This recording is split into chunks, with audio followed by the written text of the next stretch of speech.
ਨਿਆਣਾ ਜੰਮ ਪਿਆ ਤੇ ਨਿਕਾਹ ਬਾਅਦ ਦੇ ਵਿੱਚ ਹੋਇਆ। 1.5 साल पहले हमारी गाड़ियां बंद करके, हमारे मोटरसाइकिल बंद करके, व्हीकल फ्री बना के, बाजारों का बेड़ा गर्क करके, कारोबार का बेड़ा गर्क करके, आप तो आज ऐसे कर रहे हैं कि बच्चा पहले पैदा हो गया, निकाह बाद में हो रहा है। उस दिन कमिश्नर साहब को कहा कि जनाब रात 1 बजे टाइम दे दे, मेरे साथ गाड़ी में बैठे और जाके देखें कचहरी बाजार में। वो तो टिकटाक बाजार हो गया है। और एक परसों वीडियो लगी है कि वहाँ डांस हो रहा है। ये फैसलाबाद को कंजरस्तान ना बनाए अल्लाह के लिए। ਬਾਜ਼ਾਰਾਂ ਦਾ ਜਿਹੜਾ ਹੁਸਨ ਆ ਉਹ ਗਾਹਕਾਂ ਦੇ ਨਾਲ ਹੁੰਦਾ ਵਾ। ਆ ਰੰਗ ਬਰੰਗੀਆਂ ਲਾਈਟਾਂ ਦੇ ਨਾਲ ਨਹੀਂ, ਰੰਗ ਬਰੰਗੀਆਂ ਟਿਕਟੋਕਰਾਂ ਦੇ ਨਾਲ ਨਹੀਂ ਕਿ ਉੱਥੇ ਠੁਮਕੇ ਲਾਉਂਦੀਆਂ ਹੋਣ, ਲੋਕ ਉਹਨੂੰ ਵੇਖਦੇ ਹੋਣ ਤੇ ਦੁਕਾਨਾਂ ਗਾਹਕਾਂ ਤੋਂ ਖਾਲੀ ਹੋਣ। ਫੈਸਲਾਬਾਦ ਦੇ ਬਜ਼ੁਰਗ ਸਿਆਸਤਦਾਨ ਬਾਬਾ ਸਿਆਸਤ ਮੀਆਂ ਅਬਦੁਲ ਮਨਾਨ ਨੇ ਕੱਲ੍ਹ ਇੱਕ ਤਕਰੀਬ ਦੇ ਨਾਲ ਖਿਤਾਬ ਕਰਦੇ ਹੋਇਆ ਦਿਲ ਖੋਲ੍ਹ ਕੇ ਸਾਰੀਆਂ ਗੱਲਾਂ ਕੀਤੀਆਂ। ਉਹ ਹਮੇਸ਼ਾ ਫੈਸਲਾਬਾਦ ਦੀ ਤਾਜਰ ਬਰਾਦਰੀ ਦੀਆਂ ਗੱਲਾਂ ਦਿਲ ਖੋਲ੍ਹ ਕੇ ਕਰਦੇ ਆ। ਉਹ ਕਹਿੰਦੇ ਜੀ ਮੈਂ ਕਮਿਸ਼ਨਰ ਸਾਹਿਬ ਕੋ ਗਿਆ, ਮੈਂ ਡਿਪਟੀ ਕਮਿਸ਼ਨਰ ਸਾਹਿਬ ਕੋ ਗਿਆ, ਮੈਂ ਉਹਨਾਂ ਨੂੰ ਜਾ ਕੇ ਦੱਸਿਆ ਕਿ ਬਿਊਟੀਫਿਕੇਸ਼ਨ ਕਰੋ ਜ਼ਰੂਰ, ਆਹ ਤਾਰਾਂ ਜਿਹੜੀਆਂ ਵਾ ਇਹਨਾਂ ਨੂੰ ਅੰਡਰਗਰਾਊਂਡ ਕਰ ਦਿਓ, ਸਾਰਾ ਕੁਝ ਕਰ ਦਿਓ, ਪਾਣੀ ਦਾ ਨਿਜ਼ਾਮ ਬਿਹਤਰ ਕਰ ਦਿਓ, ਪਰ ਰਾਹ ਤਾਂ ਨਾ ਬੰਦ ਕਰੋ ਜਿੱਥੋਂ ਦੀ ਗਾਹਕਾਂ ਨੇ ਲੰਘ ਕੇ ਆਉਣਾ ਵਾ। ਪਤਾ ਕੀ ਕਹਿੰਦੇ ਆ, ਇੱਕ ਦਿਨ ਮੈਂ ਡਿਪਟੀ ਕਮਿਸ਼ਨਰ ਸਾਹਿਬ ਕੋ ਗਿਆ, ਉਹਨਾਂ ਨੂੰ ਮੈਂ ਸਿਰਫ ਇਹ ਗੁਜ਼ਾਰਿਸ਼ ਕੀਤੀ ਕਿ ਰਾਤੀ 1 ਵਜੇ ਤੁਸੀਂ ਮੇਰੇ ਨਾਲ ਆਉਣਾ ਵਾ, ਤੁਹਾਨੂੰ ਮੈਂ ਫੈਸਲਾਬਾਦ ਦੇ ਕਚਹਿਰੀ ਬਾਜ਼ਾਰ 'ਚ ਲੈ ਕੇ ਜਾਣਾ ਵਾ। ਤੁਹਾਨੂੰ ਪਤਾ ਲੱਗੇਗਾ ਕਿ ਕਚਹਿਰੀ ਬਾਜ਼ਾਰ ਦੇ ਵਿੱਚ ਕੀ ਹੋਣ ਡਿਆ ਵਾ। ਖੁਦਾ ਦਾ ਨਾਮ ਆ, ਫੈਸਲਾਬਾਦ ਨੂੰ ਫੈਸਲਾਬਾਦ ਰਹਿਣ ਦਿਓ, ਕੰਜਰਸਤਾਨ ਨਾ ਬਣਾਓ। ਫੈਸਲਾਬਾਦ ਦੇ ਬਜ਼ੁਰਗ ਸਿਆਸਤਦਾਨ ਮੀਆਂ ਅਬਦੁਲ ਮਨਾਨ ਨੇ ਇਹ ਸਾਰੀਆਂ ਗੱਲਾਂ ਖੁੱਲ੍ਹ ਕੇ ਕੀਤੀਆਂ। ਨਿਆਣਾ ਜੰਮ ਪਿਆ, ਨਿਕਾਹ ਬਾਅਦ ਦੇ ਵਿੱਚ ਹੋਇਆ।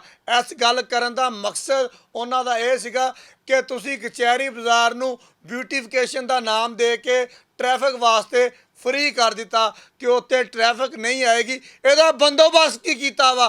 ਪਾਰਕਿੰਗ ਪਲਾਜ਼ਾ ਬਣਾਇਆ ਵਾ। ਲੋਕਾਂ ਨੇ ਗੱਡੀਆਂ ਕਿੱਥੇ ਖੜੀਆਂ ਕਰਨੀਆਂ, ਲੋਕਾਂ ਨੇ ਮੋਟਰਸਾਈਕਲਾਂ ਕਿੱਥੇ ਖੜੀਆਂ ਕਰਨੀਆਂ। ਉਹ ਭਾਈ ਉਹ ਜਗ੍ਹਾ ਵੀ ਤਾਂ ਦੇ ਦਿਓ ਨਾ।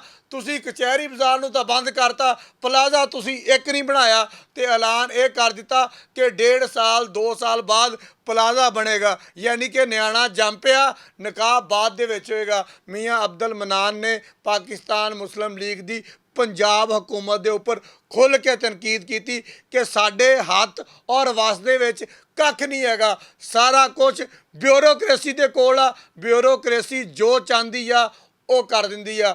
ਮੀਆਂ ਅਬਦੁਲ ਮਨਾਨ ਨੇ ਪੰਜਾਬ ਹਕੂਮਤ ਨੂੰ ਕਿਹਾ ਵਾ ਕਿ ਬਿਊਟੀਫਿਕੇਸ਼ਨ ਜ਼ਰੂਰ ਕਰੋ, ਲੇਕਿਨ ਬਿਊਟੀਫਿਕੇਸ਼ਨ ਦੇ ਨਾਮ 'ਤੇ ਫੈਸਲਾਬਾਦ ਦੇ ਤਾਜਰਾਂ ਦਾ ਕਾਰੋਬਾਰ ਤਬਾਹ ਨਹੀਂ ਹੋਣਾ ਚਾਹੀਦਾ। ਸੂਤਰ ਮੰਡੀ ਦਾ ਕੰਮ ਤਬਾਹ ਹੋ ਗਿਆ। ਫੈਸਲਾਬਾਦ ਦੀ ਪਹਿਚਾਨ ਕੱਪੜੇ ਦੀਆਂ ਸਾਰੀਆਂ ਸਨਅਤਾਂ, ਸਪਿਨਿੰਗ ਮਿੱਲਾਂ ਹੋ ਗਈਆਂ, ਡਾਈਂਗ ਮਿੱਲਾਂ ਹੋ ਗਈਆਂ, ਲੂਮਾਂ ਹੋ ਗਈਆਂ, ਸਾਰੀਆਂ ਦੀਆਂ ਸਾਰੀਆਂ ਤਬਾਹ ਹੋ ਗਈਆਂ। ਯਾਨੀ ਕਿ ਫੈਸਲਾਬਾਦ ਜਿਹੜਾ ਵਾ ਟੈਕਸਟਾਈਲ ਦਾ ਕਬਰਸਤਾਨ ਬਣ ਗਿਆ, ਸਿਰਫ ਔਰ ਸਿਰਫ ਇਹਨਾਂ ਲੋਕਾਂ ਦੀ ਵਜ੍ਹਾ ਤੋਂ, ਕਿਉਂਕਿ ਇਹ ਲੋਕ ਸ਼ਹਿਰ ਦੇ 8 ਬਾਜ਼ਾਰਾਂ ਦੇ ਵਿੱਚ ਕੰਮ ਕਰਨ ਹੀ ਨਹੀਂ ਦਿੰਦੇ।